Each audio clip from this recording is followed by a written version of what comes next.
നമസ്കാരം, ചാനൽ 91 ന്യൂസിലേക്ക് സ്വാഗതം. കേരളത്തെ ഇന്ന് പിടിച്ചു കുലുക്കുകയാണ് അമീബിക് മസ്തിഷ്ക ജ്വരം. ആരോഗ്യരംഗത്തെ നേട്ടങ്ങളെക്കുറിച്ച് വാതോരാതെ സംസാരിക്കുമ്പോൾ 2 മാസത്തിനിടെ 3 മരണങ്ങൾ സംഭവിച്ചിട്ടും ഈ രോഗത്തിന്റെ ഗൗരവത്തെക്കുറിച്ച് ചർച്ച ചെയ്യാൻ പലരും മടിക്കുന്നു.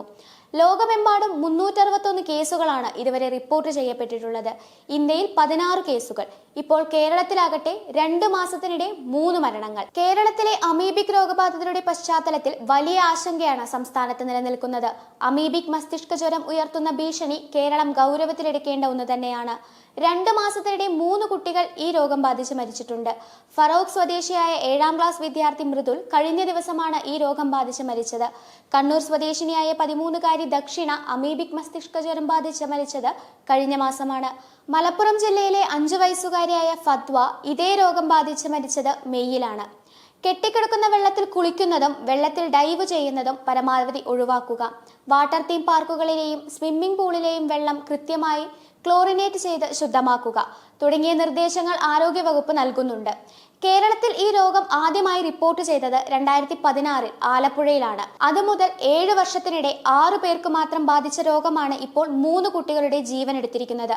2016 ശേഷം മലപ്പുറത്തും കോഴിക്കോടും തൃശൂരും കഴിഞ്ഞ വർഷം ആലപ്പുഴയിലും രോഗബാധിതരുണ്ടായിരുന്നു. കേരളം നേരിടുന്ന പുതിയ ഭീഷണിയായി ഈ രോഗം മാറുന്നത് തടഞ്ഞേ തീരൂ. മസ്തിഷ്കം ഭക്ഷിക്കുന്ന അമീബ എന്നറിയപ്പെടുന്ന നെഗ്ലേറിയ ഫൗളറി അഥവാ എൻ ഫൗളറി നെഗ്ലേറിയ ജനുസിൽപ്പെട്ട ഒരു ഇനമാണ്. സാങ്കേതികമായി ഒരു യഥാർത്ഥ അമീബ എന്നതിലുപരി അമീബോ ഫ്ലാജലേറ്റ് എക്സ്കവേറ്റായി വർഗീകരിച്ചിരിക്കുന്നു.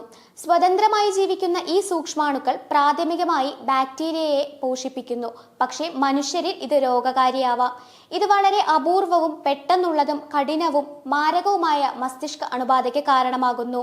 ഇത് നെഗ്ലേറിയാസിസ് അല്ലെങ്കിൽ പ്രൈമറി അമീബിക് മെനിങ്കോ എൻസെഫലൈറ്റിസ് എന്നറിയപ്പെടുന്നു.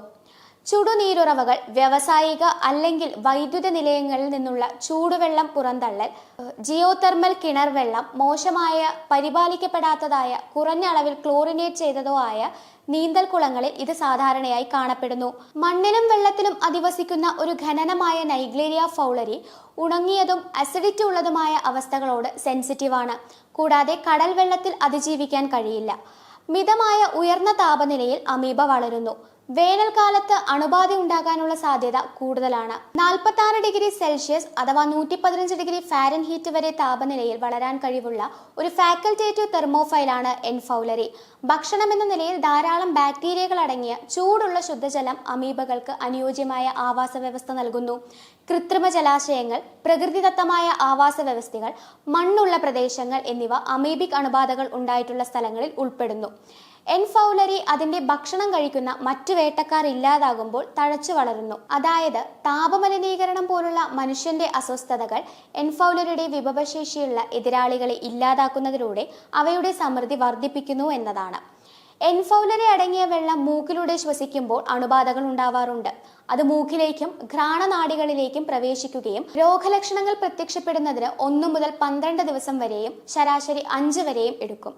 തലവേദന, പനി, ഓക്കാനം, ഛർദി, വിശപ്പില്ലായ്മ, മാനസികാവസ്ഥയിൽ മാറ്റം, കാഴ്ചമങ്ങൽ എന്നിവ ഉൾപ്പെടാം. പിന്നീടുള്ള ലക്ഷണങ്ങളിൽ കഴുത്തുഞെരുക്കം, ആശയക്കുഴപ്പം, ശ്രദ്ധക്കുറവ്, ബാലൻസ് നഷ്ടപ്പെടൽ, ഭ്രമാത്മകത എന്നിവ ഉൾപ്പെടാം. രോഗലക്ഷണങ്ങൾ കണ്ടു തുടങ്ങിയാൽ രോഗി സാധാരണയായി 2 ആഴ്ചയ്ക്കുള്ളിൽ മരണപ്പെടും. എൻ ഫൗളറി ഒരു പകർച്ചവ്യാധിയല്ല. പ്രാരംഭ ലക്ഷണങ്ങൾ സൗമ്യമായതിനാൽ ഈ രോഗം മെഡിക്കൽ പ്രൊഫഷണലുകൾക്ക് ഡയഗ്നോസ്റ്റിക് വെല്ലുവിളികൾ അവതരിപ്പിക്കുന്നു. 16% കേസുകൾ ആദ്യകാല ഇൻഫ്ലുവൻസ പോലുള്ള ലക്ഷണങ്ങളായി മാത്രം അവതരിപ്പിക്കപ്പെടുന്നു. രോഗലക്ഷണങ്ങൾ ഒരു വൈറൽ അല്ലെങ്കിൽ ബാക്ടീരിയക് മെനിഞ്ചൈറ്റിസ് പോലെ കാണപ്പെടുന്നു. ഇത് ശരിയായ രോഗനിർണയവും ചികിത്സയും വൈകിപ്പിക്കാം. പ്രൈമറി അമീബിക് മെനിങ്കോ എൻസെഫലൈറ്റിസ് 2 ലക്ഷത്തിൽ താഴെ ആളുകളെ ബാധിക്കുന്നതിനാൽ യുണൈറ്റഡ് സ്റ്റേറ്റ്സ് ഒരു അപൂർവ രോഗമായി തരംതിരിച്ചിട്ടുണ്ട്. 2013 മുതൽ 22 വരെ US-ൽ 29 അണുബാധകളാണ് റിപ്പോർട്ട് ചെയ്യപ്പെട്ടിട്ടുള്ളത്. വ്യക്തിഗത കേസുകൾ പലപ്പോഴും അന്താരാഷ്ട്ര തലത്തിൽ റിപ്പോർട്ട് ചെയ്യപ്പെടുന്നത് വളരെ അപൂർവമാണ്. ആഗോളതലത്തിൽ 381 കേസുകൾ റിപ്പോർട്ട് ചെയ്യപ്പെട്ടിട്ടുണ്ട്. രോഗനിർണയവുമായി ബന്ധപ്പെട്ട പ്രശ്നങ്ങൾ, ഡയഗ്നോസ്റ്റിക് പരിശോധനയിലുള്ള പ്രവേശനം, നിരീക്ഷണത്തിന്റെ അഭാവം എന്നിവ കാരണം യഥാർത്ഥ കേസുകളുടെ എണ്ണം റിപ്പോർട്ട് ചെയ്യപ്പെട്ടതിനേക്കാൾ കൂടുതലാണ്.